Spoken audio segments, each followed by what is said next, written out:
Assalamualaikum warahmatullahi wabarakatuh. Perkenalkan, nama saya Nur Mufatahati Saidah dari Departemen Kimia dengan NRP terakhir 046. Di sini saya akan mempresentasikan mengenai spektrometri massa. Apa sih spektrometri massa itu? Spektrometri massa adalah alat analisis yang digunakan untuk mengidentifikasi komponen suatu sampel berdasarkan rasio massa muatan, M per Z. Adapun aplikasi MS digunakan di berbagai bidang seperti proteomik, yaitu pada analisis protein, farmasi, pada analisis obat, dan ilmu kesehatan. Sejarah spektrometri massa dimulai pada tahun 1880-an. Pada tahun tersebut, seorang ilmuwan menemukan bahwa ion dapat dipisahkan berdasarkan masanya menggunakan medan listrik dan magnet. Kemudian pada tahun 1912, J.J. Thomson menciptakan spektrometer massa pertama yang memungkinkan analisis partikel bermuatan. Kemudian pada tahun 1940-an, MS mulai digunakan dalam industri minyak untuk menganalisis hidrokarbon. Kemudian pada tahun 1950-an sampai 1980-an, perkembangan penganalisis kuadrupol dan penggunaan MS dalam penelitian biokimia mulai berkembang. Kemudian pada tahun 1980-an sampai 1990-an ditemukan teknik ionisasi lunak Esi dan Magi yang memungkinkan analisis protein dan molekul biologis kompleks. Adapun prinsip dasar spektrometri massa. Yang pertama, ionisasi. Sampel diubah menjadi ion bermuatan agar bisa dianalisis. Yang kedua, pemisahan ion. Ion dipisahkan berdasarkan rasio massa muatan, M per Z. Kemudian yang ketiga, deteksi. Ion yang telah dipisahkan diukur dan hasilnya ditampilkan dalam spektrum massa. Teknik ionisasi dalam spektrometri massa terdapat dua teknik. Yang pertama, teknik ionisasi keras, dan yang kedua, teknik ionisasi lunak. Pada teknik ionisasi keras terdapat dua jenis. Yang pertama, electron ionization, EI, menggunakan berkas elektron untuk mengionisasi molekul dan sering menghasilkan fragmentasi kuat. Yang kedua ada chemical ionization, menggunakan reaksi kimia dengan gas reagen untuk membentuk ion dengan fragmentasi lebih sedikit.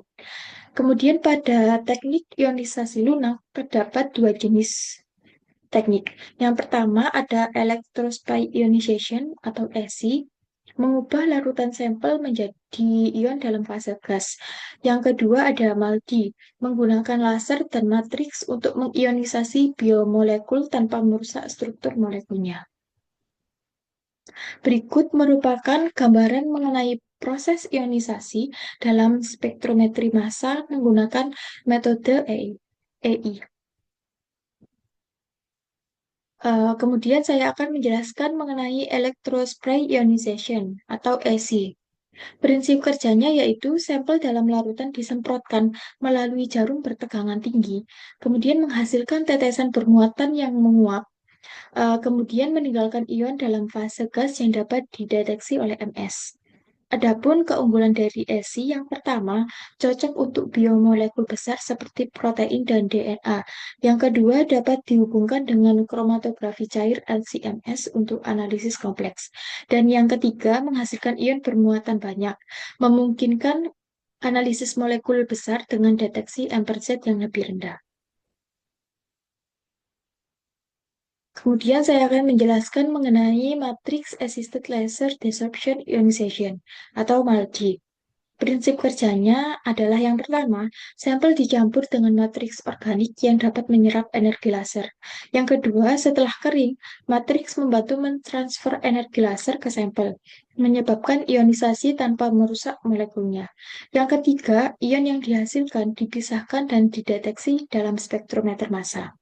Adapun keunggulan dari Maldi yang pertama cocok untuk protein, peptida, dan karbohidrat, dan yang kedua menghasilkan ion bermuatan tunggal sehingga spektrumnya lebih sederhana dibandingkan ESI. Berikut merupakan gambaran proses ionization Maldi. Adapun perbandingan ESI dan Maldi. Yang pertama dari faktor sampel, untuk Esi sampelnya berupa larutan, sedangkan Malti sampelnya berupa kristal padat. Kemudian faktor yang kedua ada faktor ionisasi. Untuk Esi, ionisasinya berupa tetesan bermuatan, sedangkan Malti laser dengan matriks. Kemudian faktor yang ketiga jenis ion. Untuk Esi, jenis ionnya multi-charge. Untuk Malti, jenis ionnya singly charge. Kemudian untuk faktor aplikasi, ESI aplikasinya dapat untuk protein, DNA, dan peptida, sedangkan MALDI untuk protein, peptida, dan karbohidrat. Kemudian faktor interfacting, untuk ESI, interfacting mudah dikombinasikan dengan LCMS. Untuk MALDI umumnya digunakan dengan TOFM. Kesimpulannya, ESI lebih cocok untuk analisis berbasis larutan, sedangkan MALDI lebih unggul untuk sampel padat seperti protein dan peptida. Adapun penganalisis massa dalam MS. Yang pertama, quadrupole. Q. Menggunakan medan listrik untuk memfilter ion berdasarkan ampersand sering digunakan untuk analisis kuantitatif. Yang kedua ada time of flight, TUF, mengukur waktu tempuh ion menuju detektor, cocok untuk molekul besar dengan resolusi tinggi. Kemudian yang ketiga ada hybrid QQF, yaitu menggabungkan quadruple dan TUF untuk analisis yang lebih akurat dan sensitif.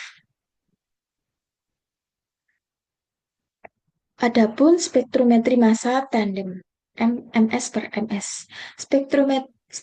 Spektrometri massa tandem MS per MS merupakan teknik yang memungkinkan analisis mendalam terhadap struktur molekul dengan cara melakukan fragmentasi ion terpilih dan menganalisis fragmen yang dihasilkan. Teknik ini sangat berguna dalam mengidentifikasi komposisi molekul yang kompleks, terutama dalam proteomik, farmasi, forensik, dan lingkungan. Adapun prinsip dasar spektrometri tandem. Yang pertama, seleksi ion spesifik, prekursor ion, yaitu memilih ion dengan rasio massa muatan M/Z tertentu untuk dianalisis.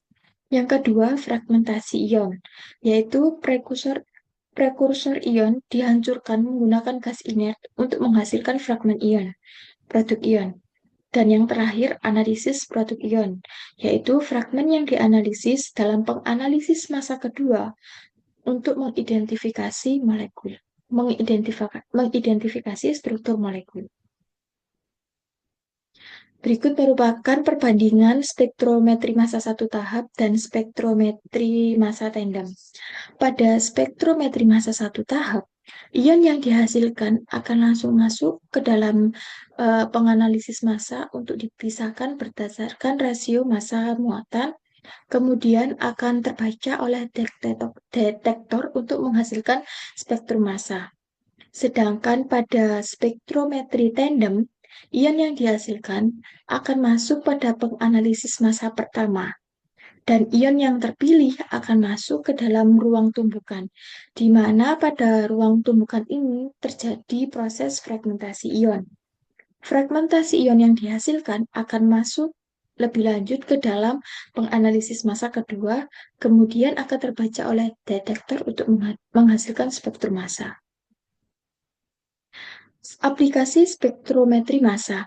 Yang pertama di bidang proteinik, yaitu identifikasi dan kuantifikasi protein dalam sampel biologis.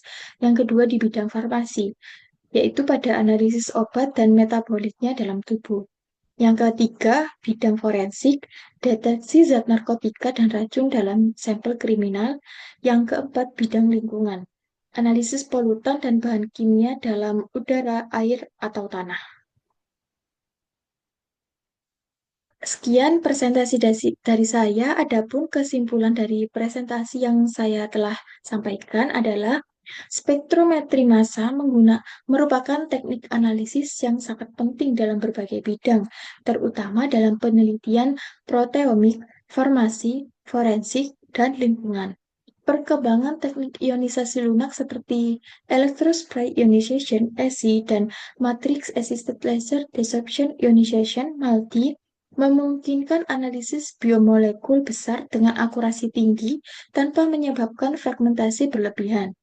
penganalisis massa seperti quadruple dan time of flight berperan dalam meningkatkan sensitivitas dan resolusi analisis. Sedangkan teknik spektrometri massa tandem memungkinkan identifikasi struktur molekul secara mendetail.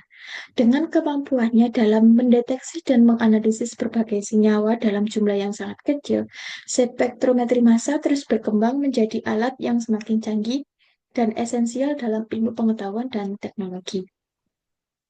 Berikut merupakan referensi yang saya gunakan dalam menyusun PPT ini.